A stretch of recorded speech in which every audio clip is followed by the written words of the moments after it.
Mm. A lot of people will tell new gamers about the concept of Session Zero. For those unfamiliar, a Session Zero is kind of what it sounds like. It's a session before the first session in which the players and the game master get together and discuss their expectations of the game, as well as getting anything personal that they don't want to come up in the game out in the open so that the game master or the players know to avoid certain topics. This is kind of an expansion on that. Yes, it is very important to discuss those kinds of things in a regular session zero, but I'm going to tell you about how I put my games together. So, first things first, we do sit down and we get everything out of the way first before we do characters. When I run a session zero, I ask a few questions, especially if it's for a new group. First, is there any topic that could come up in the game that might make you feel uncomfortable? If there is, let me know, and I'll be sure never to let it come up in game, and will steer other players away from it. Secondly, what are your expectations from the campaign? And then I give my expectations of the players. A good example of this would be if I had, say, a political intrigue style game in mind.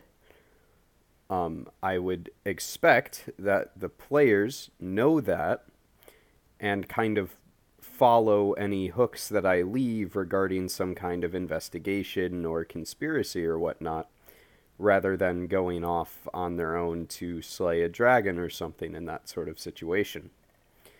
And that might sound strange to some people, but we'll get back to that.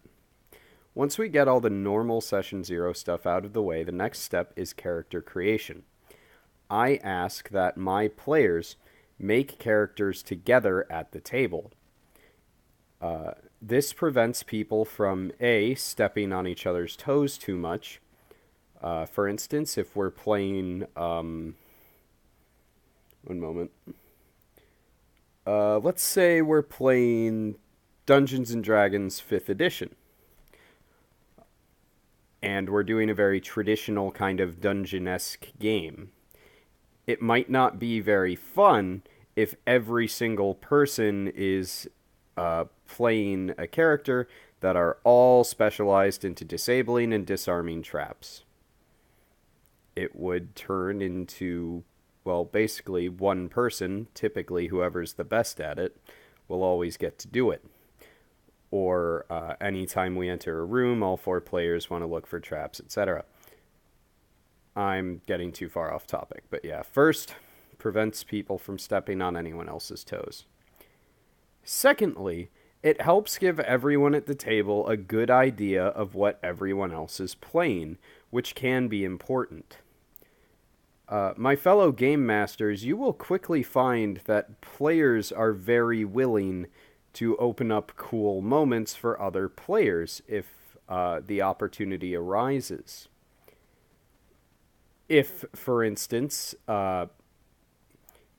someone playing, I don't know, a paladin and another person is playing a thief, and the paladin knows this, if they're a great player, they might intentionally find something else to do and look the other way while the rogue wants to go pickpocketing or stealing information. Of course, in character, the paladin has no idea this is going on, but out of character, the player is helping to make sure that party conflict doesn't have to happen from them. The second step of character creation in Session Zero is something that I've borrowed from Fate and the Dresden Files RPG, which is powered by Fate. And that is, how does your character know each of the other characters at the, in the party? And this is very important, I find, that everyone knows who each other is, unless that's kind of the premise of the campaign going in, is that it's very important that they don't know each other. If it doesn't matter, or it'll work better if they do know each other, get it out of the way. Have them come up with why they know the person to their left, then the person to their right, and then the person across from them, etc. By the end of it, everyone should know each other character. If that feels like too much, just make sure that everybody knows two of the other party members. Just trust me, it's great. It works wonders. And it creates the opportunity for some player to player role playing later down the line. Like sitting around the campfire, sometimes I ask my players, what story are you telling at the campfire? And they might jump in and tell me. My favorite example of that being two of the players telling the story of how their characters met long ago and contradicting each other, and it became a bit of a competition to see who could tell the more exaggerated version of the tale. It was fun. So, the third question for character creation is why are you working with the party? Not why should you, why are you? Why will you not betray the party? Why will you work with these other people regardless of circumstance? In my Sunday morning Pathfinder campaign, the players and the characters have sworn an oath that they would help each other accomplish their goals no matter what. In my Saturday evening Pathfinder campaign, the characters are all family members, and even if they do stuff the others don't like, they love each other. Those are just two great examples of why you might be working with the others. You might also say that you have a certain objective that you'd like to fulfill, and you feel that you need the skills of everyone else. If you're going to do that, it's important that your character grows over time to respect and even befriend or love the rest of the party, so that when your objective is complete, you don't get too into character and go, okay, it's time for me to go now. And that can work. It can be fine. But, I think it's just better, and this is just my opinion, every group is different, but I think it's just better if all of the players and all of the players' characters are on the same page, working together to continue the game. Be that to finish the objective or to tell a better story, however you look at games. The final part of Session 0 that I like to do is after Session 0, so it's just a thing I like to do. After every session, I ask my players what their favorite and least favorite part of the session was. This is going to sound strange, but if you're in a large group and you want to do that, be sure to vary the order every session, because if your players jive like mine do, you'll find over time that they all have kind of the same answer. So by the time you get down the list, some of the players will say, oh, just what everyone else said. So I like to switch up the order there. As far as expectations go, important questions to ask your players from the Game Master's perspective include, do you understand what the campaign is? Do you like the idea? Are you willing to work with it? What does your character hope to achieve during the journey?